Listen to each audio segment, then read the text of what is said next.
Episode 647-648. Kisah Ariel, anak bos besar yang berpura-pura culun. Meskipun Ariel telah melakukan beberapa prestasi luar biasa di wilayah Indonesia, dalam pandangan Mustafa, dia dapat melakukan semua ini kecuali keberaniannya. Karena jika pamannya Wisnu tidak datang tepat waktu, Ariel pasti sudah lama mati di tangan Mario. Bagi Mustafa, karakter Ariel sebenarnya hanyalah pria yang sembrono. Namun pada saat ini, dia akhirnya menyadari sisi kejam Ariel, dan akhirnya memahami betapa berisiko tinggi melawan Ariel. Ya, Mustafa mengangguk, lalu melakukan apa yang diperintahkan Ariel padanya. Ariel memimpin Saskia duduk di auditorium. Pada saat ini, Saskia, meskipun dia bisa segera membalas dendam, hatinya sangat ketakutan. Ingin balas dendam bukan berarti ketika saatnya tiba seperti ini, dia bisa menerimanya dengan tenang. Bagaimanapun, dia hanyalah seorang gadis kecil. Jika dia harus menghadapi kecelakaan mobil yang tragis lagi, musuhnya pun akan tetap ketakutan. "Apakah kamu takut?" Ariel bertanya pada Saskia. Saskia menunduk dan tidak berani berbicara. Wajah Ariel sangat dingin, berkata, "Jika kamu bahkan tidak berani melihat bagaimana musuhmu mati, kualifikasi apa yang kamu miliki untuk membalas dendam?" Saskia tetap diam karena dia tidak tahu bagaimana menanggapi Ariel. "Belum terlambat untuk menyesal sekarang. Aku bisa mencegah mereka mati. Tapi orang tuamu mati secara tidak adil dalam hidup ini. Kamu mungkin sudah lupa bagaimana perjuangan orang tuamu sebelum mereka meninggal, kan?" Kemarahan Saskia langsung dibangkitkan oleh Ariel. Pada hari kecelakaan mobil 2 tahun lalu, dia tinggal bersama orang tuanya dan tanpa daya menyaksikan bagaimana mereka terkikis oleh rasa sakit dan bagaimana hidup mereka perlahan-lahan berlalu dalam kesakitan. Saya belum lupa. Saskia tiba-tiba mengangkat kepalanya dan berkata, "Karena kamu belum melupakan rasa sakit mereka, kenapa kamu tidak punya nyali untuk melihat musuhmu mati?" Ariel berkata dengan nada menghina. Saskia mengepalkan tinjunya tanpa mengakui rasa takutnya, dan berkata, "Saya berani. Saya akan menatap mereka dengan mata terbelalak dan melihat mereka terbunuh. Berani kamu menghadapi hal seperti itu, sampah." Ariel berkata dengan nada menghina, "Aku tidak sia-sia, dan aku tidak akan pernah menutup mataku." Kemarahan Saskia mencapai titik ekstrim, dan dia dengan sengaja melotot. Perhatikan treknya. Ariel menghela nafas sial. Dia sengaja memaksa Saskia. Bukan karena dia ingin memaksanya, tapi karena dia ingin gadis kecil itu memiliki mentalitas yang kuat. Bagaimana dia bisa di masa depan? Bagaimana kalau bertahan hidup mandiri di masyarakat ini? Inilah cara Ariel membuat Saskia lebih kuat. Dia harus membiarkan Saskia melewati rintangan ini. Secara umum, Ariel tidak akan dengan sengaja mengubah jalan hidup seseorang, terutama gadis kecil seperti Saskia. Dia tidak akan pernah menuding. Tetapi situasi Saskia istimewa. Jika dia tidak mengambil kesempatan ini untuk memaksa Saskia tumbuh dewasa, kehidupan Saskia pasti akan mengalami pasang surut di masa depan. Kamu adalah seorang yatim piatu sekarang. Kamu harus belajar memperkuat dirimu sendiri. Jika tidak, masyarakat yang kejam ini akan membawamu lebih banyak liku-liku di masa depan. Ariel berkata dengan tenang. Saat ini, para pembalap di trek sudah siap, dan mesin yang menderu-deru seperti binatang buas. Setelah orang tua Arhan dibawa ke trek, mereka berdua akhirnya mengerti apa yang akan terjadi pada mereka, dan wajah mereka menjadi pucat karena ketakutan, dan mereka hampir mengompol. "Kalian berdua, tahukah kalian seberapa cepat akselerasi mobil ini? Kalian punya waktu sekitar 3 detik untuk melarikan diri. Semoga beruntung," kata Mustafa kepada mereka berdua dengan senyuman di wajahnya. "Mustafa, tolong selamatkan kami dan menjadi perantara dengan Ariel lagi. Kami tidak ingin mati," wanita itu berkata kepada Mustafa dengan ekspresi memohon di wajahnya. "Kamu bisa membuat syarat apapun. Selama aku tidak mati, semua yang ada di keluargaku akan menjadi milikmu." Ayah Arhan rela meninggalkan semua yang ada di keluarga lu saat ini, maksudnya uangnya. Syaratnya cukup menggiurkan. Tapi sayang sekali uang ini tidak lagi di mata Mustafa. "Berikan padaku, aku tidak berani mengambilnya," di distrik Amerika sekarang. Bahkan Suseno pun sudah kabur, menyinggung Ariel. Kalian berdua harus menghemat energi. Mungkin kalian bisa berlari lebih lama dan hidup beberapa detik lagi. Mustafa berkata dengan gembira. Daya tarik uang tidak dapat ditolak oleh siapapun. Tetapi ada uang harus dihabiskan dengan hidup.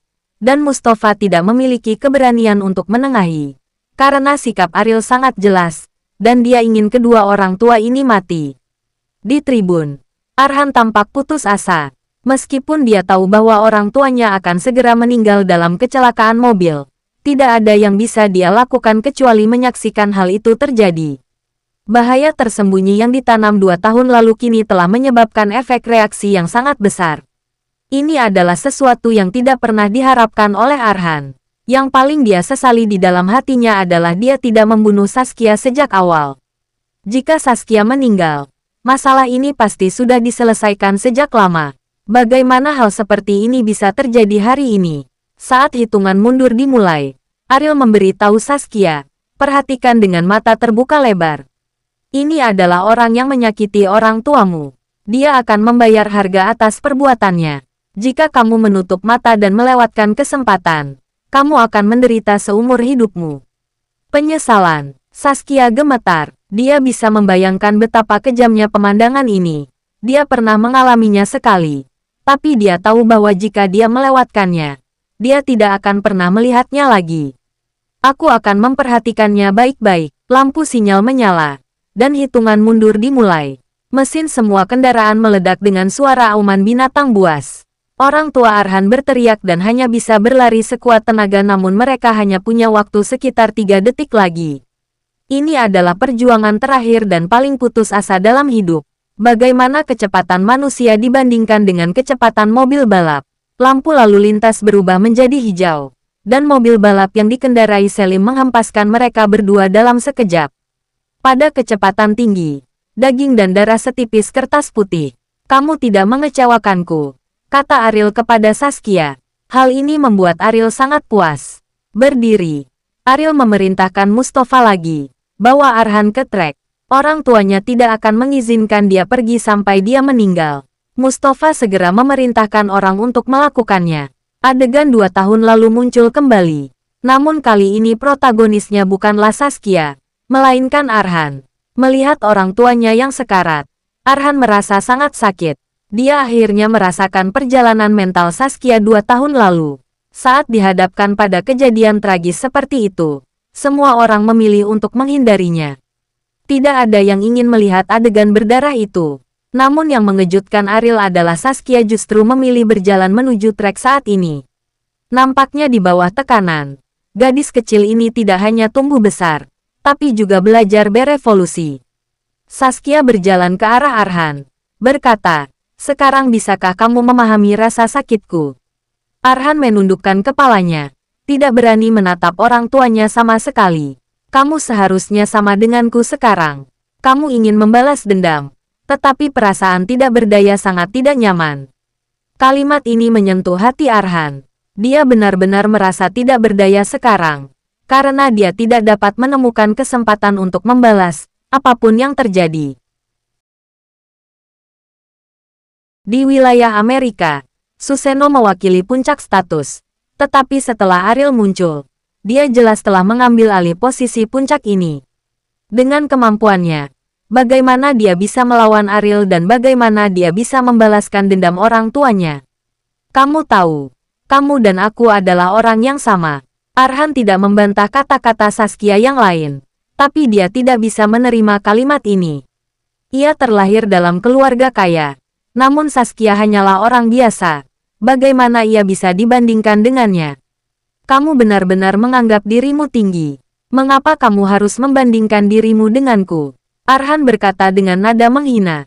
Pendukungmu adalah orang tuamu. Dan pendukungku adalah Tuan Ariel. Tanpa pendukungmu, apalagi yang kamu punya? Apa perbedaan antara kamu sekarang dan aku 2 tahun lalu? Aku tidak berani membalas dendam. Jika kamu tidak berani mengungkapkan amarahmu, apakah kamu masih berpikir kamu lebih unggul dari orang lain? Saskia berkata dengan tenang. Arhan tercengang mendengar kata-kata ini. Apalagi yang dia miliki sekarang.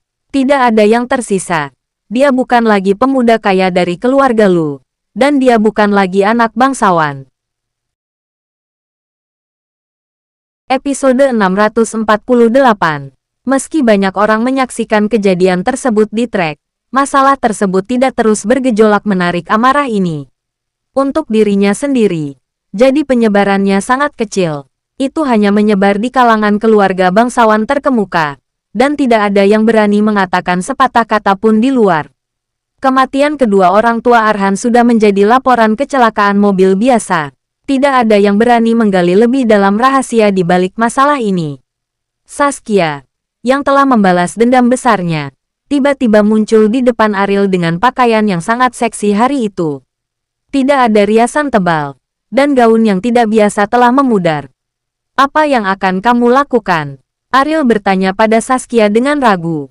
Aku ingin membalas budimu. Saskia menundukkan kepalanya dan berkata dengan pipi agak merah.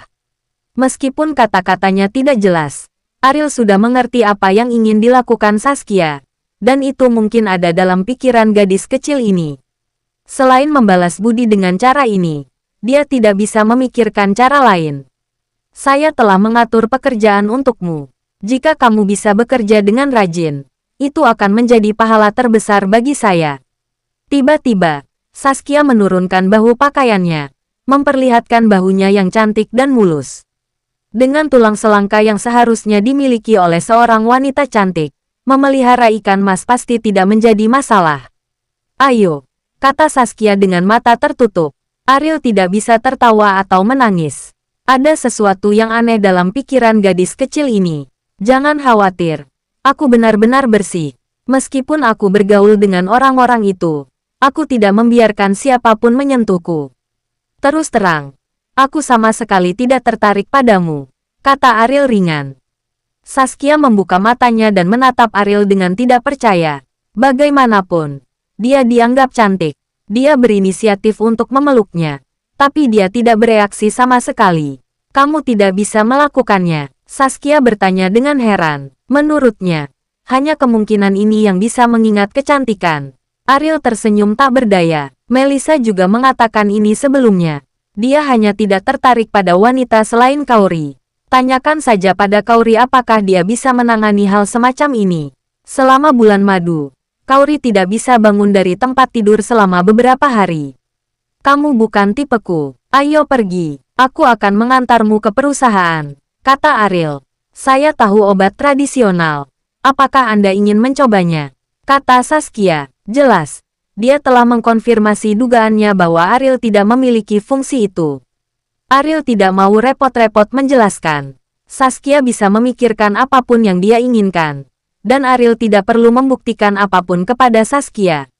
Setelah berjalan keluar rumah, Saskia mengikuti dari dekat dan berkata dengan ekspresi menyesal, "Maaf, saya tidak bermaksud memperlihatkan bekas luka Anda, tetapi penyakit ini tidak dapat disembuhkan." Bagaimana Anda tahu jika Anda tidak mencoba? Ariel tersenyum pahit, bahkan tidak bisa tertawa. Berkata, tidak bisa disembuhkan karena saya seorang Kasim. Dua kata ini membuat Saskia membeku di tempat. Ariel sebenarnya hilang di dunia ini. Selain drama TV, sebenarnya ada Kasim. Ini menyegarkan pemahaman Saskia tentang dunia. Menghentikan sebuah mobil, keduanya bergegas menuju perusahaan. Hendrik, yang menerima pesanan, sudah menunggu di depan pintu perusahaan. Ketika dia melihat Ariel, dia berlari dan membantu mendorong kursi roda. Ariel, apa yang kamu ingin aku lakukan? Aku bisa pergi ke rumahmu sendiri. Mengapa kamu harus pergi ke sini? Apakah kamu meremehkanku sebagai orang cacat? Ariel bercanda. Hendrik memiliki wajah yang datar.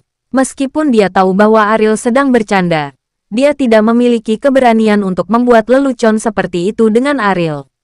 Tuan Ariel, bukan itu maksudku, kata Hendrik cepat. Kamu pandai dalam segala hal, tapi kamu tidak bisa bercanda. Apakah aku orang yang begitu serius di matamu? Di mata Hendrik, orang seperti apa Ariel itu? Bagi Hendrik, ini adalah status keberadaan yang lebih tinggi daripada penyelamat, karena tidak ada Ariel. Tanpa dia hari ini, rasa hormatnya terhadap Ariel tidak tertandingi oleh siapapun di dunia. Bagi Hendrik, dia hanya perlu melakukan satu hal dengan baik dalam hidupnya. Itu semua perintah Ariel. Tingkat kesetiaan ini secara alami mencegahnya bercanda dengan Ariel. Dia juga tidak berani bersikap seperti teman di depan Ariel. Bawahan adalah bawahan, dan Hendrik tidak akan pernah melewati batas ini. Namanya Saskia. Ayo kita temui dia, kata Ariel. Hendrik tidak peduli siapa Saskia. Karena dia dibawa oleh Ariel, dia pantas memperlakukannya dengan hati-hati. Dia mengulurkan tangannya dan berkata dengan sopan, "Halo. Nama saya Hendrik, dan saya adalah orang yang bertanggung jawab atas perusahaan ini." Status sosial Saskia sangat rendah, dan dia tidak pernah diperlakukan seperti ini. Dan memang demikian juga penanggung jawab sebuah perusahaan besar. Jadi dia tertegun sejenak, tidak tahu bagaimana harus menanggapi Hendrik. Hendrik menarik tangannya dan berkata, "Maaf, saya terlalu gegabah." Kata-kata ini menghilangkan rasa malu Saskia, tapi juga membuat Saskia merasa sedikit bersalah. Orang yang bermartabat dan bertanggung jawab atas sebuah perusahaan. Dia tahu inilah alasan mengapa Ariel begitu sopan padanya. Ariel membantunya membalas dendam dan mencarikan pekerjaan untuknya. Dan dia tahu bahwa setelah memasuki perusahaan ini, dia juga akan diperlakukan dengan sangat baik karena Ariel. Saskia memutuskan untuk mencari kesempatan membayar kembali Ariel. Tetapi sayangnya dia tidak memiliki akar dalam aspek itu dan sangat sulit untuk disembuhkan. Pergi ke perusahaannya dulu dan lihat. Untuk mengenal lingkungan sekitar, Ariel tidak tahu apa yang dipikirkan Saskia saat ini. Kalau tidak dia pasti akan mati karena depresi. Saat memasuki perusahaan, Saskia tampak sedikit gugup. Karena dia belum pernah memasuki tempat kerja sebelumnya. Dan pemandangan seperti ini terlalu berat baginya. Staf yang tidak dikenal dan terburu-buru membuat Saskia sulit untuk berintegrasi ke dalam suasana ini. Saat Ariel mulai mengenal perusahaan, seorang tamu tak diundang muncul. Di rumah Arhan, seluruh keluarga bangsawan mengetahui alasan mengapa keluarga Lu jatuh ke dalam keadaan ini. Tidak ada yang berani memberikan bantuan kepadanya. Sebaliknya, semua kerjasama telah ditangguhkan. Jika dia menemukannya, perusahaan berada dalam krisis besar solusinya. Arhan hanya bisa melihat keluarga Lu bangkrut. Sebuah suara aneh terdengar di telinga Arhan. Arhan berbalik dan melihat wajah yang tidak dikenalnya. Itu jelas bukan anak dari keluarga bangsawan di daerah Amerika. Arhan bertanya, orang yang datang adalah Supriyadi. Pria yang sangat membenci Ariel hingga ingin mencabik-cabik Ariel, membantumu. Itu saja, Supriyadi berkata enteng. Ariel tidak mati di depan villa keluarga Wibowo hari itu. Supriyadi tidak berani bertindak gegabah sejak saat itu, karena takut tindakannya akan gagal. Begitu Ariel menyadarinya, dia akan mendapatkan keuntungan besar kemungkinan membuang nyawanya. Bagaimanapun, Muklis telah menjelaskan dengan sangat jelas bahwa selama dia berani datang ke Amerika, Muklis tidak akan peduli dengan hidup atau matinya untuk membantunya. Arhan mendengus dingin. Dalam situasi ini, dia merasa tidak ada orang yang punya modal untuk membantunya. Supriyadi berkata sambil tersenyum. Mengapa aku harus mempercayaimu? Apakah kamu tahu siapa Ariel? Di distrik Amerika saat ini, tidak ada yang berani melawannya. Arhan berkata dengan nada menghina. Meskipun ini adalah sesuatu yang tidak ingin dia akui. Tetapi faktanya, apa gunanya jika dia tidak mengakuinya? Tentu saja aku tahu siapa dia, dan aku lebih tahu dari siapapun, seperti selama dia bisa menangkapnya. Anda bisa menghadapinya dengan fokus pada kelemahannya, dan saya bisa membantu Anda menyediakan pembunuh. Supriyadi berkata, Arhan tidak bodoh, jika semudah yang dia katakan. Lalu mengapa orang ini tidak menangani Ariel sendirian daripada menemukannya? Mengapa kamu mencari saya jika kamu begitu tentu? Arhan berkata dengan dingin. Supriyadi menggelengkan kepalanya tak berdaya dan menghela nafas, dan berkata, jika bukan karena dia dan aku memiliki hubungan darah tertentu dan para tetua di keluarga tidak mengizinkanku untuk berurusan dengan dia, apakah menurutmu dia masih hidup? Aku akan membunuhnya. Dia hanya mengangguk. Arhan mengerutkan kening. Orang ini sebenarnya memiliki hubungan darah dengan Ariel. Tampaknya dia memiliki latar belakang yang sangat dalam. Selain itu, Tampaknya dia memang memiliki kekuatan untuk menghadapi Ariel. Ini